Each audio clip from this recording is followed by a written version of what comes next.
Hey guys, what's up? This is going to be, another important topic from amines. और मैं actually topic क्या है इसको मैं थोड़ा इंट्रोड्यूस कर दूं। पिछले टॉपिक से एग्जैक्टली ये रिलेटेड है, जिसमें मैंने आपको बताया था कि अमाइंस की बेसिसिटी का कारण क्या है और उसका रिएक्टिव होने का क्या कारण है। अभी हम बात कर रहे हैं कि अगर अमाइंस को अमोनिया से कंपेयर करते हैं तो आखिर इन दोनों में से कौन एक स्ट्रॉन्गर बेस है, क्योंकि हमें ये तो पता है कि दोनों बेस है। दोनों बेस क्यों है? क्योंकि दोनों ही कंपाउंड में लोन पेयर होता है नाइट्रोजन के ऊपर। तो दोनों बेस तो है, बट दोनों के बेसिसिटी का ऑर्डर क्या है? तो बेसिकली टॉपिक क्या है? Order of the basicity of amines, right. चलो इसको हम दो तरीके से देखेंगे। पहला एक एक्सपेरिमेंटल तरीका जिसके जरिए हम वैल्यू बेस्ड इंफॉर्मेशन को यूज करेंगे, और दूसरा होगा कुछ लॉजिकल एक्सप्लेनेशन जिसको हम थ्योरेटिकल एक्सप्लेनेशन भी बोलते हैं। कैसे शुरुआत है ये देखते हैं।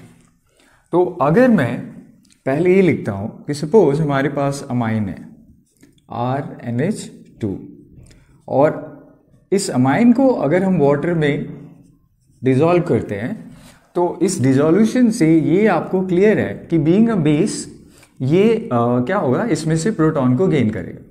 तो प्रोटॉन को गेन करने के बाद ये बन जाएगा एक अमोनियम आयन RNH3 प्लस, और साथ में एक और आयन जनरेट होगा वाटर में से, वो है हाइड्रोक्साइड आयन। ठीक है, अब इस इक्वेशन को आप ध्यान से देखोगे तो आपको पता चलेगा कि इसका फिजिकल स्टेट एक्वस है, ये एक्वस है, ये भी एक्वस है। इसमें वाटर एक प्योर लिक्विड है, तो मैं सिर्फ इस पे ध्यान दे रहा हूं और लिख देता हूं कि ये एक प्योर लिक्विड है। अब करना क्या है, आप थोड़ा सा एक पुराने टॉपिक की तरफ वापस जाओ जिसको हम कहते हैं डिसोसिएशन कांस्टेंट ऑफ बेस, यानी आयोनाइजेशन कांस्टेंट ऑफ बेस। केबी का जो एक्सप्रेशन है वो आप लोग अच्छी तरह से जानते हो। वो एक्सप्रेशन ये है RNH2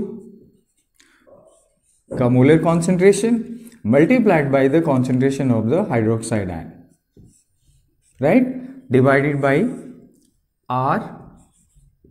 RNH2, राइट। अब हम यहाँ पे प्योर लिक्विड होने की वजह से वाटर के कॉन्सेंट्रेशन को इग्नोर कर रहे हैं, क्योंकि आपने अच्छी तरह सीख लिया ऑलरेडी कि प्योर सॉलिड और प्योर लिक्विड इक्विलिब्रियम कांस्टेंट की वैल्यू पे कोई इफेक्ट नहीं डालता, सो दे आर कंसिडर्ड कांस्टेंट। तो हमने इसको कांस्टेंट ले लिया। अब एक्चुअली हमारे पास कोई कॉन्सेंट्रेशन नहीं है कि मैं इसको कोई सॉल्व करूंगा। मैं बेसिकली क्या कर रहा हूं, यहाँ पे आपको ये बताना चाहता हूं कि यहाँ एक नया टर्म जो आपको बताने जा रहे हैं वो है PKB। अब ये PKB क्या है? अगर आपको पुराने टॉपिक से याद आ जाए तो ठीक है, नहीं याद आता है तो अभी मैं रिमाइंड करवाता हूं। PKB बेसिकली क्या रिप्रेजेंट करता है? Minus log KB। ये इस चीज को रिप्रेजेंट करता है, ये ध्यान रखो आप, माइनस लॉग KB। यानी PKB अगर हाई होगा तो KB क्या होगा? हमारा लो होगा। इसका क्या मतलब है कि इनके बीच में जो रिलेशन है PKB is inversely proportional to KB, inversely proportional to KB। तो इस इंपॉर्टेंट सी बात को अगर ध्यान रखते हैं तो हमें पता चल जाता है कि अगर किसी सब्सटेंस के लिए PKB की वैल्यू अगर कम है या डिक्रीज होता है तो इसका मतलब है KB का वैल्यू क्या होगा? इंक्रीज होगा। KB will increase.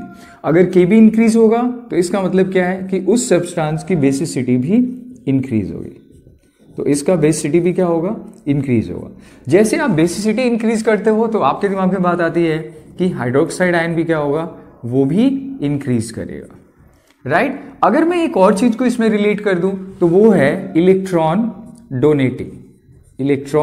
डोनेटिंग। तो यहां पे क्या होता है कि इसकी इलेक्ट्रॉन डोनेटिंग कैपेसिटी भी बढ़ती है। तो ये हमारे लिए एक बहुत ही इंपॉर्टेंट कंक्लूजन है जो इस एक्सपेरिमेंटल वैल्यू से हमें पता चलता है। अब इस पे इंपॉर्टेंट टॉपिक पे आते हैं कि एग्जाम्पल लेकर अगर आप बात करते हो अमाइंस का RNH2, और अगर आप बात करते हो अमोनिया के बारे में, तो जैसा हमें पता है कि दोनों पे लोन पेयर है, यहाँ पे लोन पेयर है, तो ये तो क्लियर है कि दोनों एसिड है, दोनों बेस है।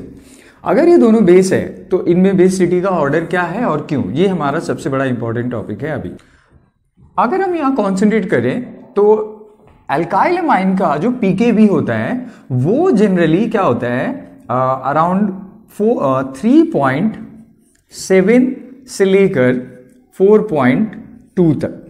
लेकिन अमाइंस की जो pKb वैल्यू है अमोनिया का, ये होता है 4.7।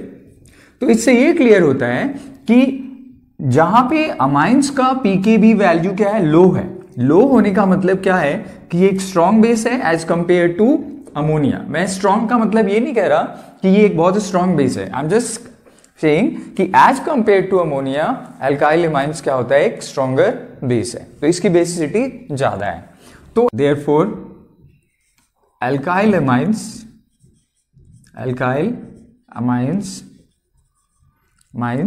बेसिसिटी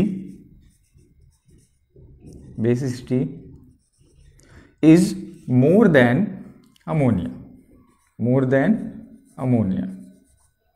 क्यों? क्योंकि इसका pKb वैल्यू हाई है, हाई होने की वजह से वीक बेस है, इसका लो है इसलिए एक स्ट्रॉन्ग बेस है। तो यानी अमोनिया की जो बेसिसिटी है वो क्या है हमारे पास, कम है।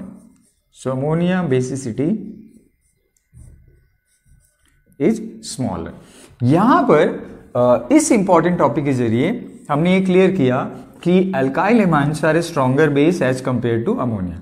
मुझे एक और इंपॉर्टेंट चीज बताना है और वो है थ्योरेटिकल पार्ट के अकॉर्डिंग कि दोनों में कौन फिर है। अब यहां फिर से मैं वही चीज को मेंशन कर रहा हूं, RnH2 और वर्सेस हम बात कर रहे हैं अमोनिया। तो अगर आप ध्यान से देखते हो तो आपको एक चीज बहुत सिंपली जो पता चलता है कि अमोनिया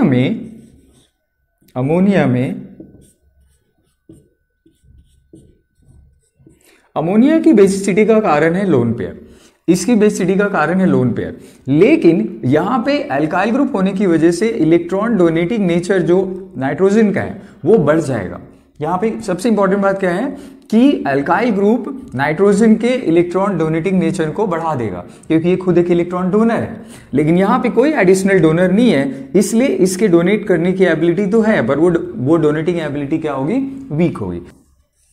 थ्योरेटिकल पार्ट जिसके जरिए आपको पता चलता है कि amines are stronger base as compare to ammonia. मैं अगले लेक्चर में आपको क्या बताऊंगा उसके बारे में थोड़ा हिंट कर रहा हूं। सपोज अभी हमने कंपैरिजन किया अमोनिया और अल्काइल अमाइंस का, बट अगर आपको 2 या 2 से ज्यादा अल्काइल अमाइंस दे रखा है तो उनकी बेसिसिटी का ऑर्डर कैसे होगा, ये कैसे पता चलेगा। तो इसके लिए, या अमोनिया को आप कंपेयर करते हो अगर एराइल अमाइन से तो क्या होगा, तो इसके बारे में मैं नेक्स्ट लेक्चर में आपको बताऊंगा। I have to wind this right here. I will say thanks for watching.